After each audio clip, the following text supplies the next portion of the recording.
Hey everybody, Scout Crafty here again. Welcome back to the show. Hope everybody's doing well. We got a lot going on, a lot of different clips. I had to cut out some things, but I'll be putting them into another episode. But so it's a little bit of a mosh today. Hope you enjoy it. Let's get started right away. Okay, next up we have the Poor Man's Flea Market segment of the show. And what happened the other day, it's hot. We're going through a heat wave here. I look out the window and I see across the street from me, my neighbor threw out this, and on top of it was a jack. I didn't even see this at first. It's, quite a distance. So I took out my binoculars, believe it or not, and looked and saw that it was one of those floor jacks, which I have enough of. And they're moving. They've been throwing out furniture for the last month, so I know they'll be moving soon. But I saw this toolbox. At first I thought it was a Kennedy, so I was like, I got to grab that. But unfortunately, it's not. It's a stack-on. So I went over, grabbed it, and if it's empty, I'm leaving it because it's a junk box. But I lifted it up, and there's stuff in there. So I said, okay, let's do an unboxing, so to speak, on here. I have not been in this yet. I thought it'd be fun to see. Maybe it's junk. Maybe there's, something good in here. Probably something good because they're moving. So let's open this up together for the first time. Okay. All right, this latch is broken here. It's missing the bottom piece. Okay, there we go. Okay. All right, we got some tools, so it's not a total bust. Let's see in the bottom. Okay, let's take a look. Oh, box is a mess, but let's take a look at what we got. Put it on the table. Okay, this is the tools, the ones that are worth keeping, I guess, that were in that box. Couple interesting finds. Look, if you find a box, and it's got only 2 keepable tools, you're still ahead of the game, right? Let me show you what I think is a pretty decent find in here. First of all, let me show you what we got. We got a number 10 master lock with the set of keys. Good find right there. This is an ideal volt sensor. And what this does is you press this into your plug outlet, and it tells you if you have voltage in it, or if you have current. This is actually a good one. And the thing is, it's missing the battery. I think it used a button cell battery, which... right? I got to see what kind of battery it used. It's not a C or D because it's a kind of a short one. So I'm sure it still works because these things were kind of bulletproof. That's a good find, right? We have, look at this. This is about the worst that you could ever get on a tool. Not even worth the cleanup on this. It's an extension, and you could see here it's all banged up, so that's in bad shape. Here's another one. This can be, believe it or not, it's a box saw, and it can be cleaned up if that's what you were in. You can leave this, and it will have staining on there. You won't get rid of that, but it can be cleaned up because you can remove the blade from the handle and do a decent job. Let's see over here. We have this. I thought was pretty interesting. This is a tester, a light tester. We'll check this out because this is pretty nice. Remember these jeweler's screwdrivers? They got some interesting ends. Box cutter, always nice to have. 2 feeler gauges. Feeler gauges are always great to have, especially if you need, even you can use for shim stock. They always rust though because they're the way they're made, and but they can be cleaned up. Some other miscellaneous. This is a real nice punch. We're going to clean this up today. Look at that. I don't know what it says. We're going to clean this up. Here. Black & Decker automatic lock power driver. Unfortunately, it's a nickel-cadmium battery cell, and if you don't have the charger, I think it kind of had a charger that made these 2 contacts, but here's interesting. Look at this over here. I find this pretty cool. Here we have an assortment of air gauges. Never been a fan of these type air gauges. You press them in, it shoots out here. They do work, but I like the dial gauges. These, my father always had one of these in the truck or whatever because they went up to, quite a high pressure up here, This one here is a real nice piece here. This is, and this is no joke. This goes on, you can see here, you press it. It's got the lens is a little scratched. It's replaceable lens. This is a quality air pressure injector. Inject air into your tires. It's got swivels on both sides. It's really nice. This is a real nice one. I bet you that still works. And lastly, we have a couple hacksaw blades. This one's a rem cut. It's a different kind of, it cuts through ceramic tiles and things like that because it's not your normal blade. You see, it's got kind of, it looks like a weld bead on there, but that's actually a good one. It's in the package. Now I'm going to keep these tools here, but I wanted to show you something. Let me clean this up real quick on the outside and see if the insides are rusted. Okay, these were indeed rusted shut, but I did go over it with the wire brush on each one and got the rust off. For those of you unfamiliar with this tool, this is called a feeler gauge set. Each one of these is a feeler gauge.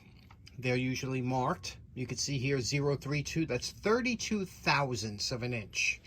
And to check it, which you always should, you take one that you know is accurate. This is an accurate dial caliper.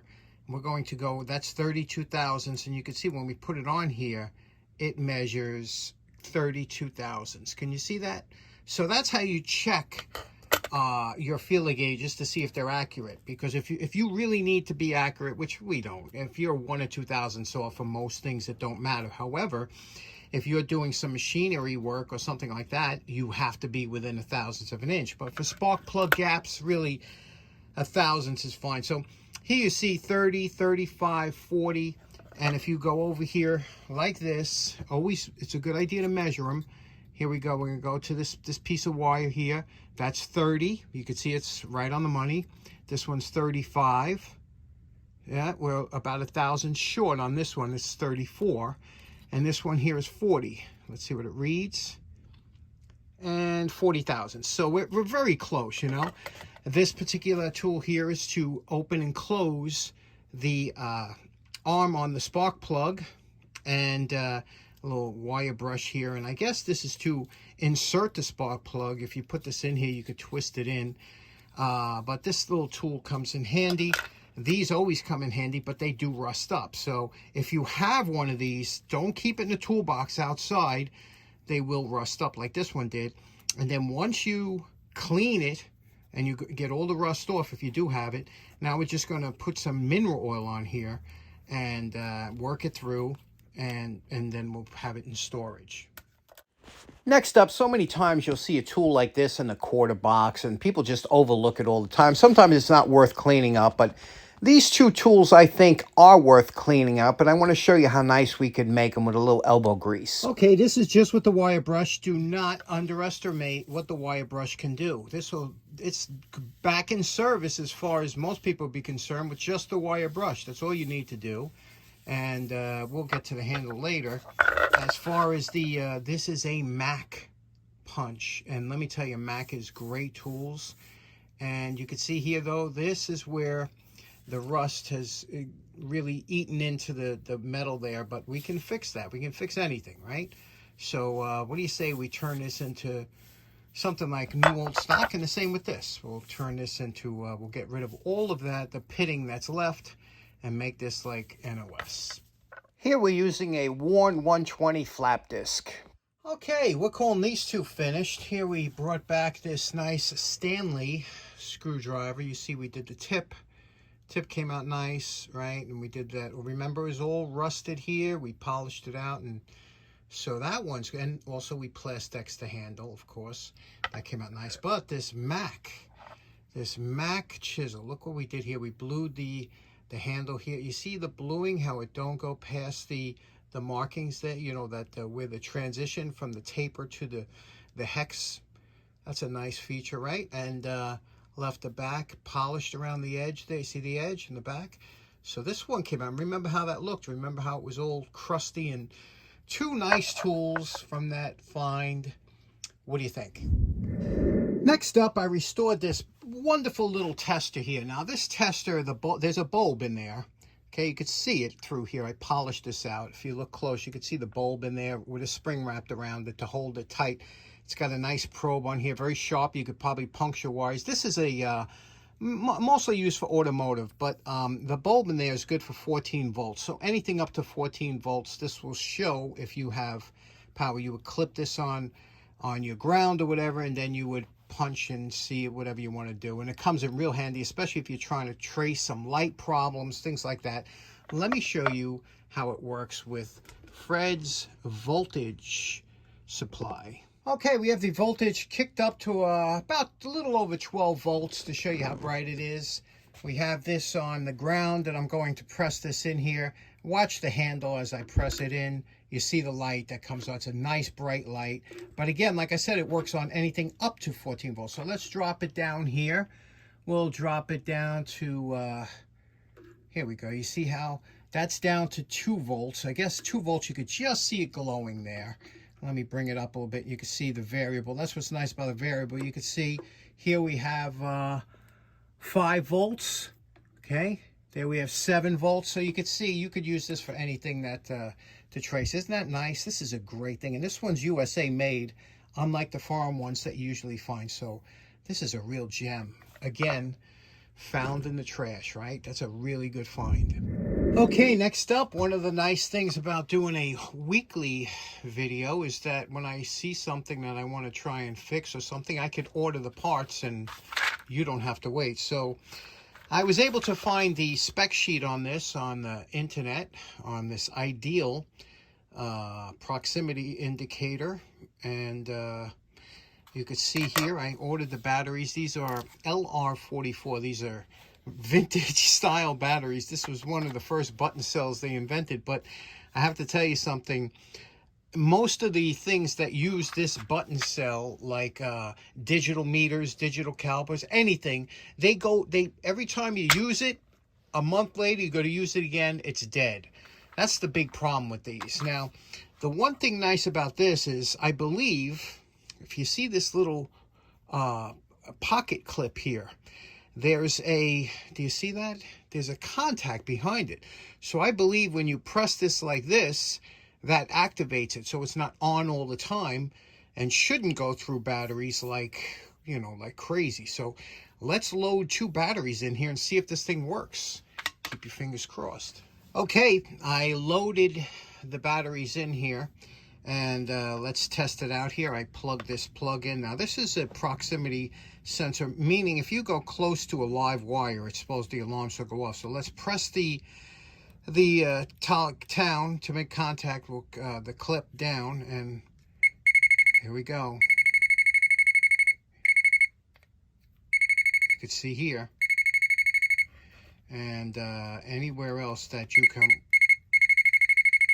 Okay, let's try it on some other things. Okay, here's an outlet I have one of my trouble lights running from. I'm going to press the clip.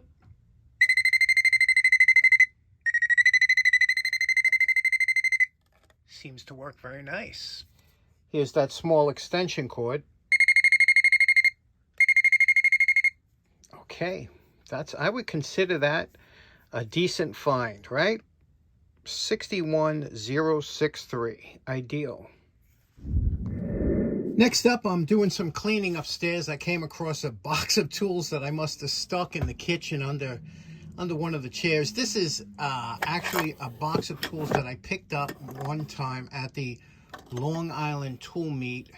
I don't know how many months ago, but some interesting tools here. And I was just looking at it before see, this is the kind of thing I do, where you buy a box of tools, right? And then you close it up and you forget what's in there. You stick it up, the next thing you know, let me show you some of the cool tools that I bought. Okay, this is kind of interesting because this is the way I roll when I go looking for tools. I don't have anything in mind. I just buy what I like. There's some interesting things here. I think I've showed a couple of these before when I probably first got them. This here is a punch for a railroad punch, and what you would do is you put this here and it would punch a specific, you see that? A specific hole in there, and that's a very hard hole to, you know, replicate if you just wanted to punch a hole with a nail or something. See that? That's a very interesting find. These Utica 200s, what a beautiful pair of pliers these are. Look at that. That's just classic, right? With the wire cutter there, and look at how nice these are. The embellishments, mint. These are mint condition. I don't think these were ever used. Beautiful pair of pliers. Couple F wrenches here, always in nice shape. This I've done on the channel a couple times. I must have got this. I remember I thought this might have been a vintage one, and one of the viewers said, no, they sell that at Tractor Supply. It's made in China. This thing is such a heavy duty, really feels high quality. It's got beautiful spring to it. It's a multi-tool, kind of quirky. It is Asian made. Pliers up here, pliers down here, wire cutters here. I guess pipe wrench here, and of course a hammer. Really nice. A little bit rusty, you know, that's typical because it wasn't kept in an environment. A small crate tool, and this one here is indeed a Bridgeport. Can you see that? Bridgeport, USA. A lot of this is the smaller one. I always pick them up if I get these curved handled. You can see here, this is a Spencer, Billings and Spencer, these Billings small ones, the 4-inch ones.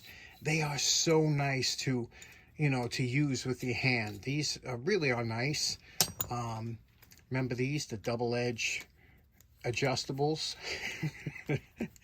Again, during a certain time. Here, the drill stands, right? I always like a nice drill stand. This opens up, and there was a pin that would go in there. It's missing the pin, but the pin would go in here, and then you would pull a pin, put the pin back in. I'll use a nail or something and make one. But a nice drill stand, right? These were always nice. A lot of people collect these now. This one's the Mosh twist drill and machinery company out of New Bedford, Massachusetts. Very nice.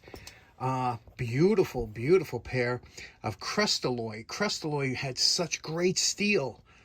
Oh, geez. And you can see here, it's got a punch on there. SL company, number 2. It might be a railroad or something, because that's real professional, the way they stamped it in. But Crestalloy, 1950. Isn't that a beautiful pair? And, you know, a very old ratchet. See that? Wonder how many teeth this is. You can count it.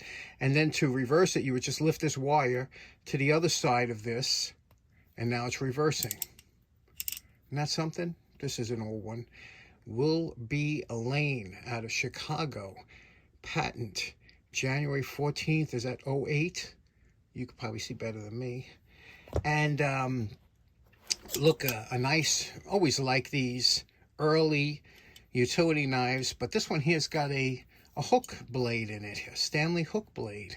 You don't usually see these in utility knives. And this one here, let's talk about this for a second. Here's a great blacksmith project. Now, whoever did this is obviously better than a beginner. It's not a beginner tool. And what they did is they took a chisel, probably a cold chisel, right? You can see by the top, and they flattened out to make a kind of a knife blank. And it's a nice thick one. It looks very close to 1/4 inch. They didn't bang down this edge anymore, which a lot of times you would to, you know, give you a head start on grinding it down. But I wonder if it's hard, or if they annealed it before they did this. Let's run a file over it, see how hard it is. Okay, this is very scientific the way we're doing it. I took a coarse file, and I'm going to run it across the edge. Let's see how hard it is. Okay, that is hard, because you can see all it's doing is just taking off the rust. It's not really, and this is a coarse file. Now, if it was soft metal, it would be, and let me show you soft metal. Here's a piece of soft steel or all thread. It's not hardened that hard. It's not soft, super soft annealed, but it's, and you'll see how this digs into the all thread and it'll flatten it out. You can see that? I'm sorry, can you see that? The flatten, so you can flatten this out, whereas this is already hardened. So now let's talk about this for a minute. Now, when I saw this, I kind of got excited, because I love homemade stuff like this. As you know, somebody took the time and they didn't finish this out. Maybe they were making a few blanks or whatever, but I said, boy, this could be something nice, right? If we had the time, the energy, and the effort. I love the shape of it. What do you think? And and now, as far as edge goes, Now, this, because it's hardened, you'd probably really need a good grinder to get that nice tapered edge, because but if you want to make this into just a utility, just a knock around, kind of a backyard knife that you could chop stuff with and whatnot. So what do you say we have some fun with this? Look at the back here, mushroomed. What do you say we have some fun, see what we can do with this? Can we make it into a usable tool? Okay, now to start this, you got to understand it's a real messy job, okay? So don't try and knock yourself out, because there'll be a lot of dust and dirt. So make sure you get ample, you know, make sure you get your mask, and make sure you have your ventilation system with your fan and your filter. I'm going to start with this. This is a grinding disc, not a flap disc, and that'll take off here. You don't want to, you know, waste your flap disc on this, very sharp and everything. And we're also going to use this to try and have an initial edge on here, okay? And then we'll go over with the flap disc. But this one here takes off a lot, but it leaves it really rough.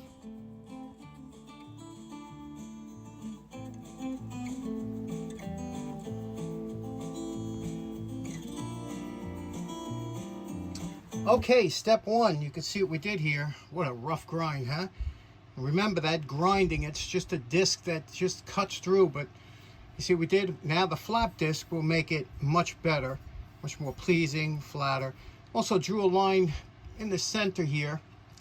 Well, I guess I'm a little bit off over here, but should be in the center. And what we're going to do is we're going to grind this down to that line. Just again, a rough grind. This is very technical what we're doing here.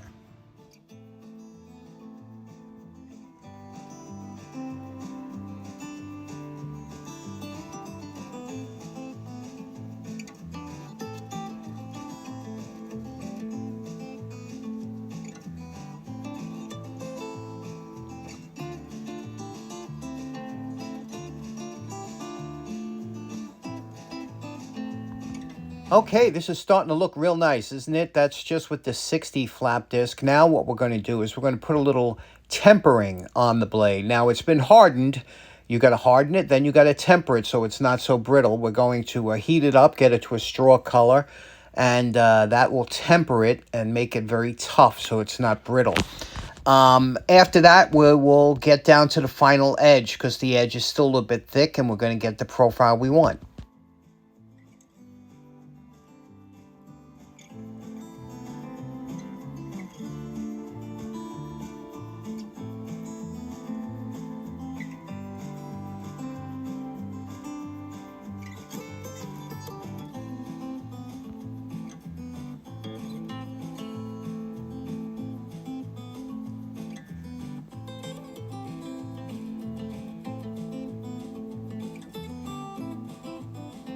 Okay, this knife is coming along nice, isn't it? Let's see what we did here. Now, I had all intentions of bluing this, and I still am, even though the finish is quite nice, right? But I am going to blue it. I just like the look on this particular one. You see, we did the back here, the pot. Now, there's only one blemish I couldn't get out. I could have cut it off, but I didn't want to shorten the handle. That's the only one on the knife. Other than that, what do you think? It looks pretty good, right? Got that edge straight down, right down the center. Can you see that? And I didn't do a full sharpening on it, but I'll show you what I'm going to use it for now. We're going to blue it. Let's do that. Hi, we're calling this project done. What do you think? This is exactly what I was hoping this knife would turn out like, and you can see what we did here. First of all, let's take a look at the back. You know how I always like to polish up the back. That's really nice. We kept the whole, either this was a chisel, a pry bar, or something. We kept the geometry with the facets around the handle. Again, blued everything, softened the edges here, so there's if you have to use it this way. And we polished the edge here. You can see that all the way down on both sides. Got a nice straight edge down there. This is a lovely utility knife. Now, as far as sharpening goes, and this edge is extremely strong. It's not meant to be super sharp, this type of edge, and I'll show you why. The only edge I want on a knife is something that could both cut cord and do some batoning. And let me show you for cutting cord. I use this nylon twine. This nylon twine is not easy to cut, but you could see here, if I put it here, it will cut right through. You know, it does cut through there, but The important thing is, any knife can cut that, right? But the batoning without screwing up your edge geometry. And let me show you what that's all about. Now, when you're in the field, a lot of times to make a fire, we've done away with, we don't even use axes anymore. Axes are more problematic than they, that's a primitive tool, and we don't really use them anymore. Batoning is the way to go. You get yourself a batoning knife or a fro, and when you have wood that you have to split to make kindling, you put this on here, and then you hit this down. You could use a branch, you could use a log. I'm going to use a dead blow hammer here, but I'm going to show you by putting it down here and then slamming down the top of here, you can split and make kindling for a fire. Let me show you how that's done.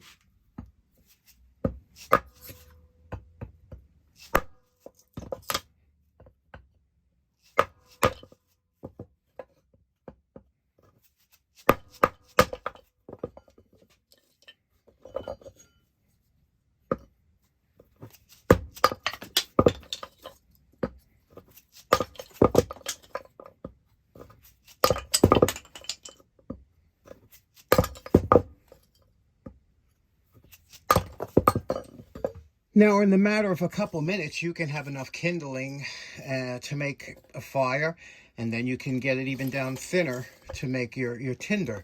And the nice thing about this, and the reason I don't leave a sharp edge on the edge of my knives, is because if you want to do it by hand, when you get down to this point here, you could do it by hand like this, by just holding it. Let me get in the frame here. Holding it here and banging down with your hand like this, and you won't damage your hand on that sharp edge. That's why I keep everything comfortable, you know. And now this, as you take this down, this becomes your tinder. You keep getting it down until the size of shreds, and that's why this geometry, look at that edge is undamaged. Now if you have a edge that could shave your arm, it's going to dull out. That's just the nature of the beast, because it's so thin. You want a geometry that can do all this heavy duty work and show absolutely no damage from wear, you know, and then it only takes a short time to touch it up. This is still sharp, and what do you think of that? Another way to make tinder, if you don't want to hold this on edge, is you could put this on like this and hit down on the top here, and it'll split easily, you see? And you can keep doing that until you get the small, thin pieces that you need to make a good fire. Just a perfect knife, isn't it? Okay, I think we have some time that we can make a quick scabbard for this knife. Now, there are different ways to protect the blade of a knife. You could use a sheath, a leather sheath, or I like scabbards. That's old-timey, and a scabbard usually has a frog to hold the scabbard, and I'll show you what that is in a minute. But I think that would be good for this knife. We can have a lot of fun. I always like making it. Let's make it out of wood. And I cut this wood years ago for some kite projects and whatnot. Thin pieces of wood. Let's glue these up and make a nice scabbard and a frog.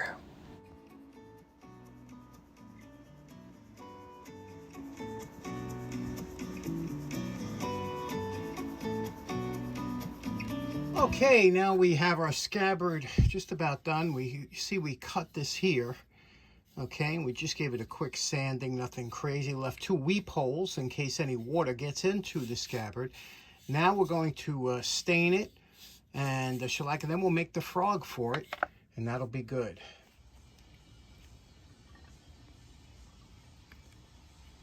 And we're calling this project almost finished. I still have to stain the leather. I don't know what color. I'm trying to think of a color, maybe to contrast the stain that I did on the scabbard. This is the frog here, and you can see it's a very simple design. You see it's just riveted on here, just leather, and we will do the edges and everything. To take it out, all you have to do is pull off the snap, and this comes right out here, and there you go. And what's nice about this, you know, you could wrap tape around the inside here, so you always have tape, or this can come out right out. It's a 2-piece design. Always liked it. Doesn't rust the knife. And when you put the knife in, notice it doesn't come out. It doesn't rattle. It doesn't come out. It's in there solid. So what do you think of the scabbard and frog design? Do you like that? Okay, like I said, it's been a very busy week, and we did get a lot done, but we do have a lot of stuff coming up. So stay tuned. We might have an episode thrown in before next Wednesday or whatever, but keep an eye out, and hope you have a great week. We'll see you again. Take care now. Bye-bye. Who's the boy? Who is the little boy?